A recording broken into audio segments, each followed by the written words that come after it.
In 2008, Don Malarkey, veteran of Easy Company and one of the original band of brothers, wrote his memoir, Easy Company Soldier, The Legendary Battles of a Sergeant from World War II's Band of Brothers. What you are about to hear was filmed at a book signing event in Portland, Oregon, and recently brought out of storage from an old Sony Digital 8 camcorder. This talk reflects Don's personality. He was lighthearted, laughed easily, and yet felt deeply. At times, he would chuckle at old memories, and at other moments, he was brought to tears while recalling the loss and sacrifice that defined his service. He takes us beyond the pages of history books, from fighting a massive Oregon forest fire as a boy, to the twists of fate that placed him in the 506th Parachute Infantry, to surviving some of the fiercest battles of World War II. He clears up Hollywood myths, recalls the chaos of D-Day, and speaks with raw honesty about the bond between soldiers and the pain of losing friends. This is Don Malarkey in his own words, unfiltered, emotional, and unforgettable. If you value hearing history directly from the men who lived it, please like this video, subscribe, and share it so others can learn from his story. I'm very emotional, and I can't stand a lot of that kind of stuff. When it came time to do a book about me, why, I had written during my life a family history that I had on file at my house in Salem, Oregon, all in 3-ring binders, and it covered my entire life. Primarily it was of the war. But when it came time to put a book together, why, I wasn't interested in having a book that went solid through World War II. There's enough history of the E Company that's been written prior to me that I wasn't going to repeat that. But my life has been a lot more than World War II, and started as a very young man out here in Clatsop County, where I grew up. And one of the principal things that I did early on in my life was, at 12 years old, I fought fire in the Tillamook Burn Fire in 1933 on the Ben Grinnell farm downriver below Elsie. And I did it as part of my family had a cabin on the Jack Bay farm, dairy farm, near Vine Maple, between Jewel and Elsie. And on the summer of 1933, my dad was in fear that I was going to want to come into Astoria and stay with him most of the time, rather than being with my mother out the cabin. And he already had my older brother doing that with him, and didn't want me being involved there. So he went to the owner of the farm, Jack Bay, and he said, "Would you hire Donald to help Maynard Glazier with the dairy herd, so he'd have a job and have something to, keep his interest up?" And he said, "No, that'd be fine." But my dad added, he said, "I'll pay you to do it." All you have to do is hire me, and I'll pay you to do it. So I helped Dana milk the cows every day, and twice a week we'd get in a pickup and we'd drive down to what now is Elsie. And we'd bring 2 cans of milk into a production group that were both located at what's now Elsie. And on the day the Tillamook Burn Fire dropped into the Nehalem Valley on the Ben Grinnell farm, I was at the loggers mess hall, and the cook was a lady named Oni Kelly, a very beautiful Irish gal. And I wasn't young enough that I didn't recognize a pretty girl, because she was one. And she would put me down at the table every day. I'd come in there and give me a cookie and a cold glass of milk, and I would take it down. And on the day of the fire dropping down into the Nehalem Valley area, why, loggers and farmers came running in, that everybody has to be out here. Go down to Ben Grinnell farm, and the fire is threatening to envelop the whole farm. And of course, Maynard Glazier, by Oregon law, had to do it and take me with him. There weren't any phones in those days. My family didn't know where I was. I'm sure they could surmise where I was, but didn't know where I was. And they took me into the farm, and a stream ran through the middle of it, and there was a pond behind the house, and they gave me 2 water buckets. And I would fill the water buckets with water, and I'd sit there at the pond And as the fire would break along the perimeter of the farm, while the different farmers and loggers would yell for the water boy, and I would run up through the pasture to wherever they were yelling at me and take the water to them. They would use it to put out whatever they could put out there, and then back I would go. I started doing that at 7 o'clock in the morning. At 9 o'clock at night, Andrew Glazier said, "I better get you back to your cabin." And so he takes me back to my cabin, and my family had to vacate an hour later. We go out in the middle of a 100-acre farm, hayfield that had just been harvested, park the car alongside a wooden hay wagon, and spent the night in the greatest show I'd ever seen. Because if you can live in the middle of a forest fire as massive as that was, it's unbelievable. There was 4th of July every few seconds.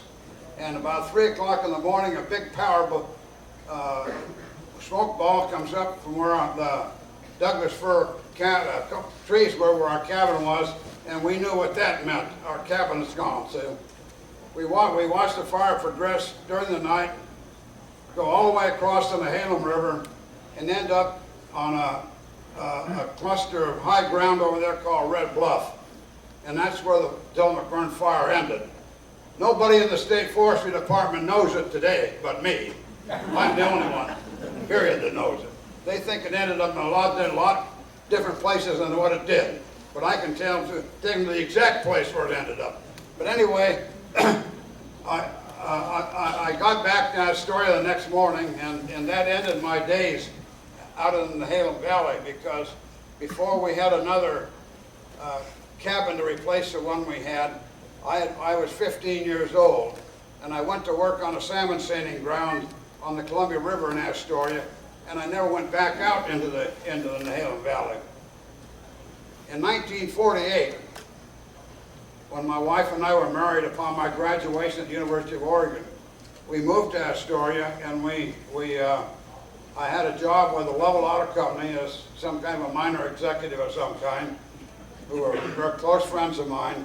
And about a month after I worked there, the manager of the company, Neil Morfitt, called me in his office, and he said, there's an old man out on the showroom floor who wants to talk to you.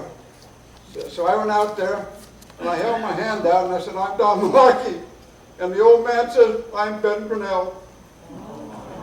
He said, "I've been looking for you for 15 years. So he could thank me for fighting fire on his farm in 1933. And I had a lot of things happen to me when I came home from the war. But there's nothing more memorable to me than that old man coming to see me to thank me for something I'd done many, many years before. So that's the history of that book. And it's got a lot in there about that type of thing with me. And fighting fire until the burning fire is just one of them. The rest of my life went from college, 1 year of college, and then going into the parachute troops. I've been turned down by the Marine Corps 8 days after Pearl Harbor. I took the exam to be a fighter pilot at the University of Oregon in April of 1942, and I couldn't pass the mathematics because the little Catholic school in Astoria, we only had about 20 students in high school, and the nuns had very limited high math that we could do, and I didn't have the background to do it, and I couldn't pass the Air Force exam. So I ended up in E Company of the 506 Parachute Infantry as an accident. If fates had been different, I'd been dead on some island by the Marine Corps, bigger than hell, I'm sure of that. So it's the luckiest thing that ever happened to me. And I don't know of any event in my life that will ever come close to matching what occurred with me when I joined E Company of the 506 Parachute Infantry. And there's a great history of it, and there's a lot been written about it in other books. Mine covers, maybe about half the combat that we were in, but it covers enough of it to let you know that I was there, and I was there a long, long time. According to Dick Winters, I'd fought more consecutive days of combat with E Company than the other man in the company, and I never went out until off the Rhine River in late April of 1945, just before the division went to the Eagle's Nest, the Hitler's Eagle's Nest. And I was in a hospital in Liège, Belgium when that happened, so I missed a big hit.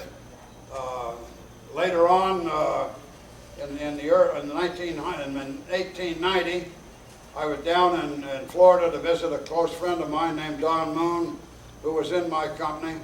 And before I left his house in Florida, he said, "I got a present for you." And he handed me a dress bayonet, taken out of the Eagle's Nest. He said, if anybody deserved something out of the Eagle's Nest, it was me. And so he was giving me this bayonet.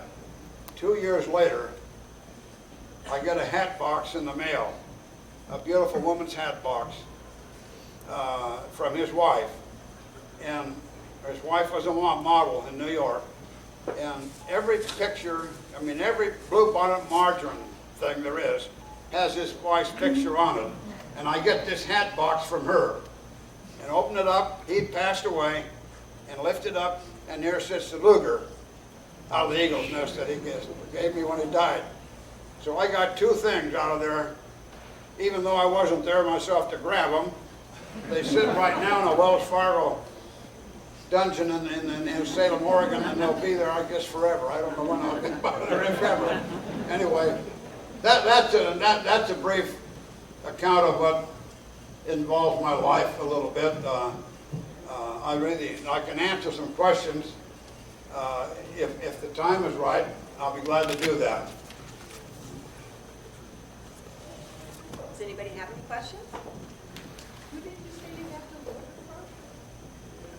Who did you get the Luger from? From a friend in the company named Don Moon. And he's the one that got him out of the Eagle's Nest, and then gave me the bayonet first, and then when he passed away, his wife, he willed that Luger to me, and because he said if anybody deserves something out of there, it was me, period. And okay. When you were in the war during meal, was there any questions you'd like to be asked? Was there what? Any questions you'd like to be asked during the meal? Wants to know if he has any questions you'd like to ask. During the meal. Is that, maybe that's not what he said. Is that it? No, well, come here. Go up there.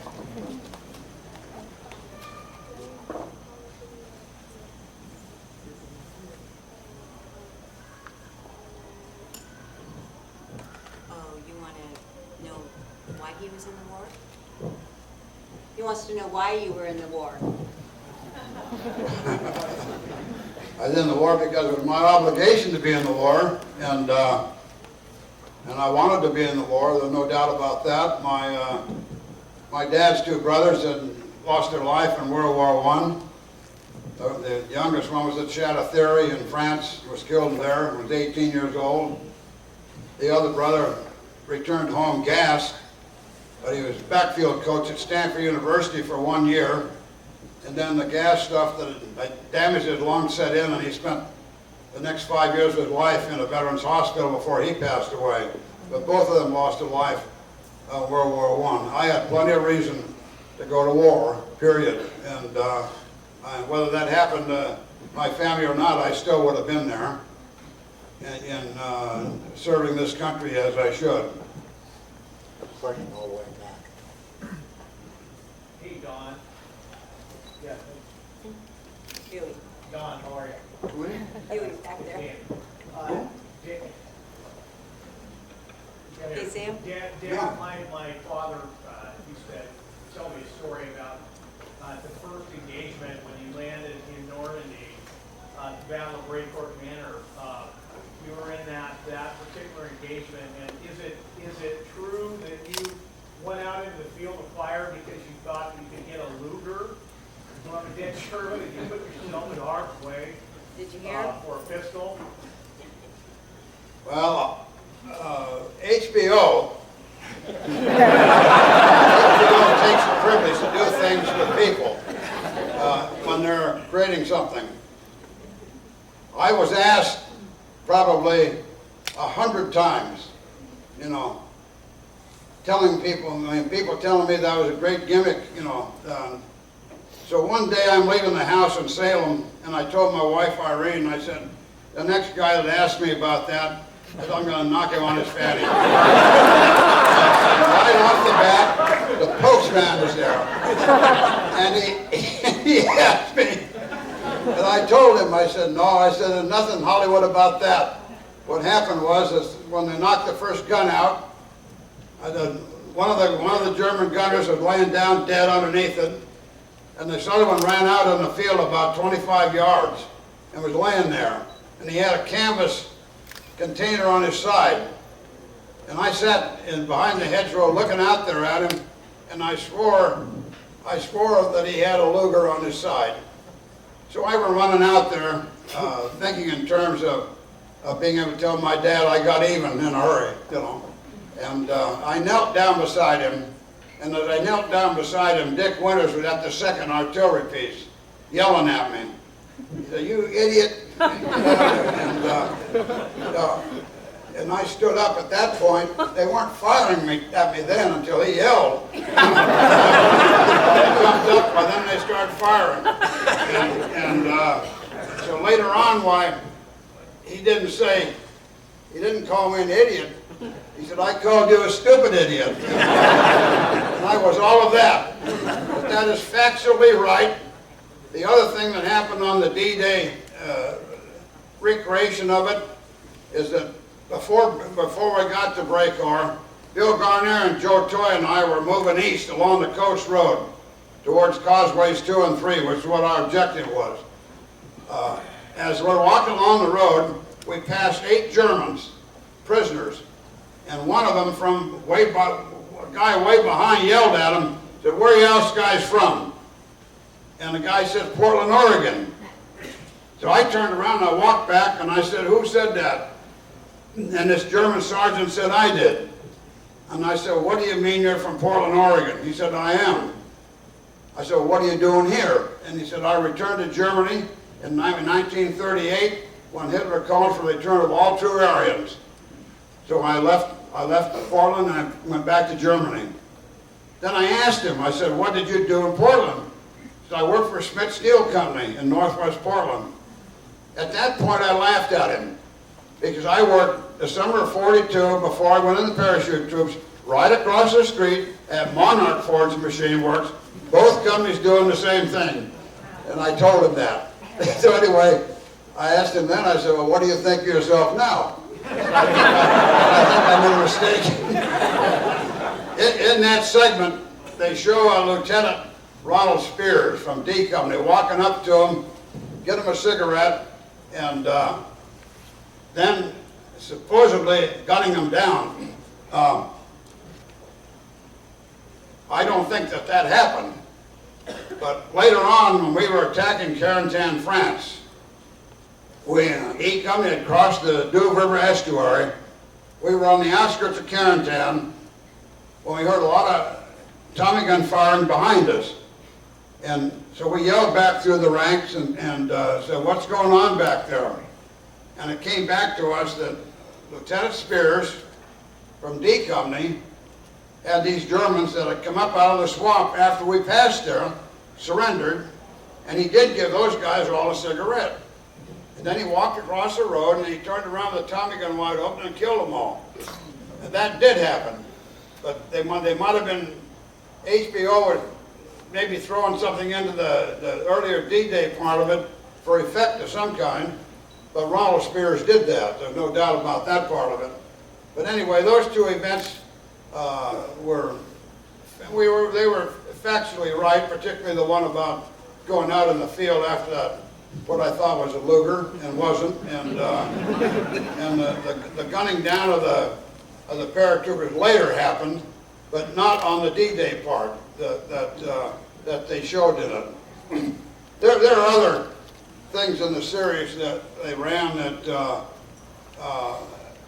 have factual questions about it. There's no doubt about that. There isn't anything in that series about me, that isn't 100% correct, except one thing. I wasn't at the prison of war, I wasn't at the concentration camp in Austria as they were shown to be, and I was not at the Eagle's Nest. And they still show me in the series to be there, and that's not right. I wasn't. I was in a hospital in Liège, Belgium. I'd been released from the hospital, but I wasn't back with the company yet. Could you talk about the night of D-Day, what it was like before you jumped, and then finding your group that night after you jumped, and build up to the jump and all that? Well, we'd been, of course, trained extensively throughout the United States and in England, and at the time that they got ready for the Normandy invasion, they took us by train from Auburn, England, down to a place called Pottery, England, near Devon on the south coast, to an air base. And we spent a weekend there at this air base where we had no discipline of any kind that we had to respond to. We stayed inside a camouflaged large acreage adjacent to the air base for a weekend. And we couldn't leave anything, go out of it. They had towers on all the corners, shoot anybody that tried to get out of it. We're taken back onto the train on Sunday evening, came back to Auburn, England, where our base was. Exactly 1 month later, we did the same thing. The first time that was done was try to deceive any German spies or anything that had observation of it that could say something to somebody. But the second time we went down there was going to be for the final D-Day jump. The first inkling that we had of making the jump occurred on the 5th of June. We were supposed to drop on the 5th of June in Normandy, and of course they canceled that out on account of the weather. They put it back on the next day. We took off out of England about 10:30 at night and flew due west. It was still twilight in England at that time under double daylight saving time. We flew west for about an hour and then looped around and came in below the Guernsey, Jersey Islands off of the west coast of the Cherbourg Peninsula. They were both British-owned but occupied by the Germans. They claimed there was some indication of fire coming up out of there as we passed. I didn't see any of it, but they commented about it.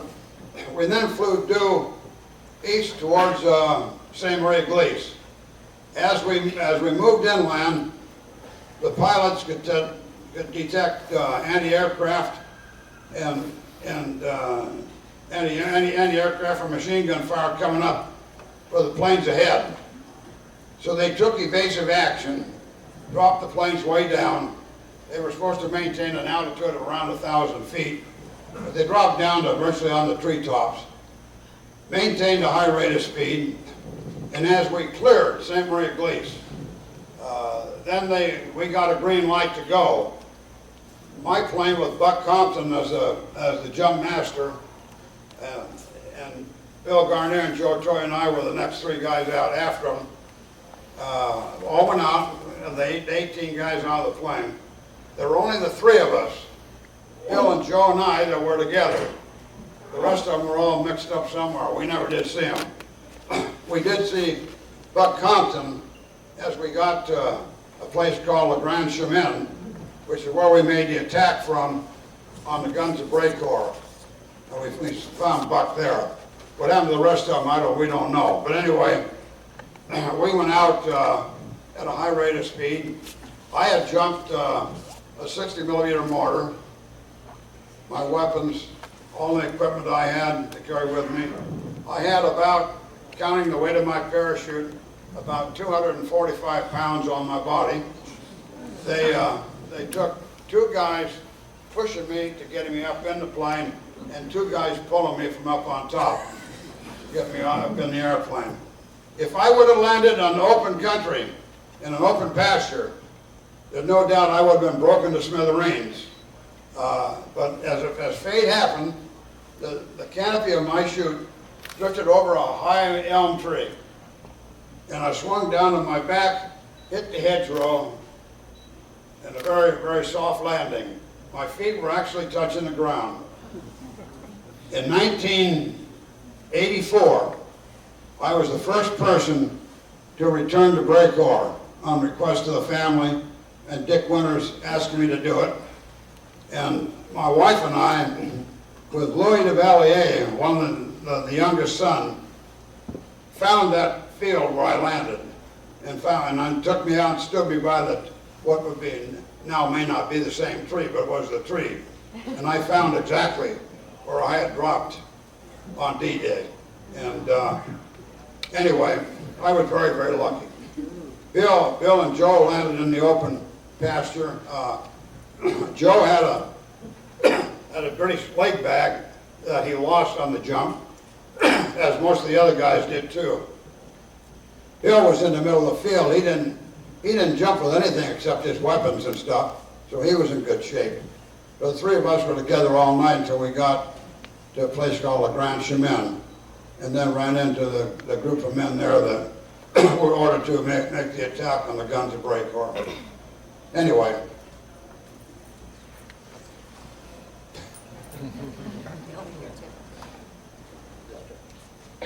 What if you recognize that guy? You recognize him? He looks very familiar. You mentioned him in your book, Huh? page 150. You mentioned him in the book. Robbins. Robbins? That Woodrow Robbins? You've got to be kidding. Yes, sir. He's my crap shooting partner. I didn't know he was a gambler. Oh, he was a hell of a gambler, I'll tell you. That's my uncle. Oh, yeah. Oh, you bet he was a gambler. You bet he was. Those are nice. Yeah, he and I, we first broke up the crap game in the barracks, and then Robin said, let's go to the NCO club. So we go down to the NCO club, and they had this great big crap table about 20 feet around it all the way. And so I spotted where the dice were, and so I nudged myself ahead of the table, ahead of the dice, and so anyway, I got the dice real quick, and I took the $60 I borrowed from Skip to start with, and I throw the $60 out. I threw a 7. Shoot it. Threw an 11. Shoot it. Threw a 7. Threw it. And I kept shoot. Never drew anything until I had a total of $6,000 out there. And then somebody nudged me and said, you better be taking some of that out of there. So I started taking some out. Eventually, I lost back about, I suppose, $2,500, $3,000 out of it. I still ended up with over 4,000 that I came out there with.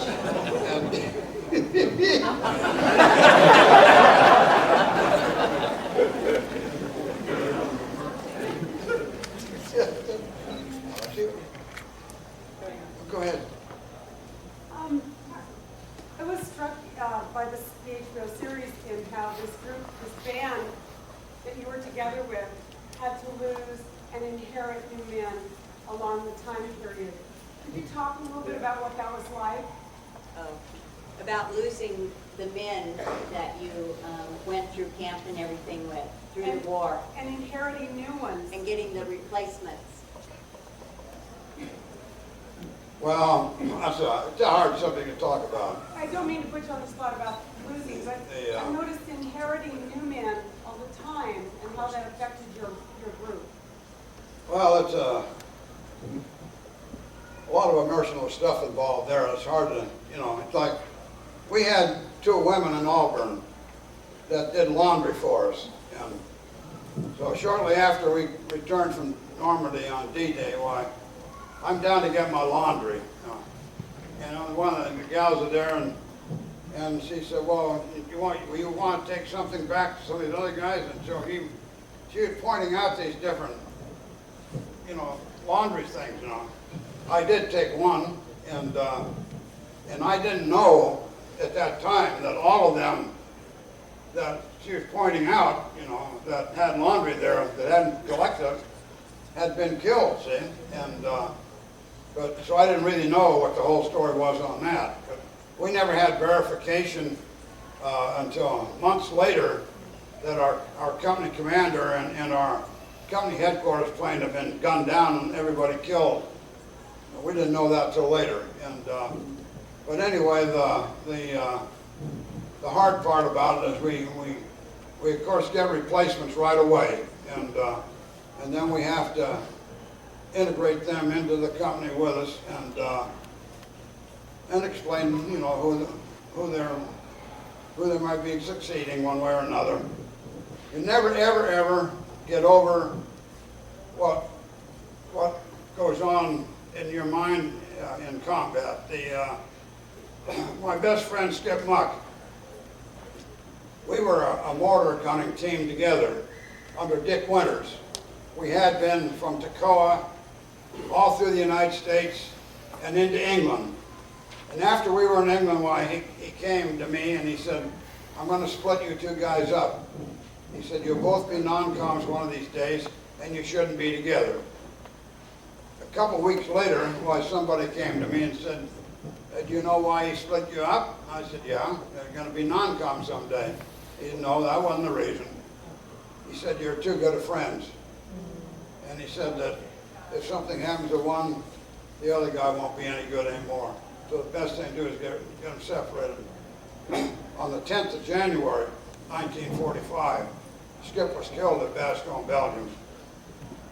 I was within about 100 yards of the same wooded area where he was, and our medic, Eugene Rowe, came to me and wanted me to go see Skip's body, and I wouldn't do it. And the next day, Dick Winters sent word that he wanted me to come back with him and stay with him at battalion headquarters, and I wouldn't do that either. I was platoon sergeant of the 2nd Platoon at the time, and I couldn't be doing something like that without having certain yakking about going about you. I said I wouldn't do it. I've been back to Belgium, to Luxembourg, to Skip's grave. I was first there in 1984. I then went again in the early 90s. I was with Dick Winters, Carwood Lipton, and Steve Ambrose. And there's a picture of us, picture of Skip's grave, standing very resolutely, with no obvious emotion affecting any of us. And I was fine. I've been back there, I think, 4 times since. The last time I was there, I was with an attorney friend of mine, Vance Day, in Salem, and we were at the same gravesite I've been at before. I knelt down with a bouquet of flowers to put on Skip's grave, which I did. I then said a prayer, as we both did. We were both Catholics, we both did. And on that day, and on that occasion, I then started crying. I cried 50 years with the tears. I cried from his grave all the way up to the very head of the cemetery in Luxembourg where George Patton is buried. And at the point I got to Patton, I think the tears had finally stopped. But that was the intense emotion coming out of me that dated from day one at Toccoa, Georgia, when we'd become best friends. So you never ever get rid of the loss of life that occurs, period. I never will. Dan, we said we have time for one more question, and this little girl would like to ask it. We have time for one more. How big was the cabin that you lived in? How big was the cabin you lived in? Out on the farm, yeah. It wasn't very big. It had, it was kind of a combination, tented with some wood siding on part of it, and had bunks from my brother and I, and a room for my parents and my younger sister and my younger brother. It wasn't very big, but it was it was comfortable for our family of, there were 4 kids, and my dad and mother and whatnot, but wasn't very big. Did you have indoor plumbing? Huh? Did you have indoor plumbing? No. we had outhouses. I know you said the last one. Much has been said about the leadership of Dick Winters. Do you have a favorite story about him? Did you hear? Do you have a favorite story about Dick Winters? Well, it's depicted in the series. We made an attack going out of Carentan, France, to expand the front around Carentan.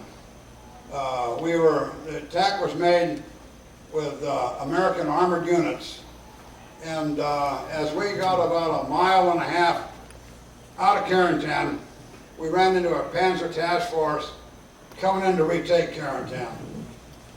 The infantry spread out to the right flank to get out of the way of all of the armor, and in the course of doing it, why, we were moving up a roadway. We were about probably 600 or 700 yards off the main route of attack, and we were moving up this roadway, and all of a sudden, on up ahead, probably 200 yards or so, German paratroopers jumped out in the middle of an intersection with Smizers, machine pistols, wide open, splash and everything. All of the infantry dove into the ditches alongside both sides. We weren't the lead company up front that was getting hammered bad. It was F company that was getting hit bad. But anyway, in the course of it, all of a sudden, I could hear a guy reciting Hail Mary, full of grace, Hail Mary, full of grace. And I glanced up like that, and here's Father John Maloney, the chaplain of the 506 Parachute Infantry, walking up the middle of that road with his crucifix out in front of him. How the heck he wasn't cut down is beyond me. I don't know. But anyway, he walks up there. He's awarded a DSC for doing it. But right behind him was Dick Winters yelling, "Everybody get the heck out of this trench and start moving!" You know? And at that point, why, he got everybody up and moving, and then we made the attack and knocked out the paratroopers that were up there, drove them all off, and then we got a front established facing the German units to the north, southeast, whatever the hell they were coming from, and got a stabilized front that day. But Winters had done something that was very, very good, but it was behind Father Maloney.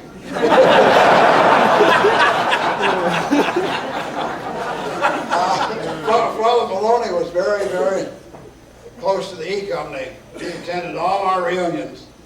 He doesn't attend every reunion of the 506, but he attended the E Company reunions. Last time I was with him in New Orleans, we were walking down Bourbon Street, all the way down the line. We had guys ahead of us that tell them, "Don't let Father Maloney look to the left or right." There'll be some new girl. He was a marvelous, marvelous, marvelous guy, just marvelous. And he had just by an accident, he had a brother that was the first TV representative in Astoria, of a cable company that had been organized in Astoria. And he was brought in there as a manager of it and introduced himself to me. And that Father John Maloney was his brother. And anyway, that's another story.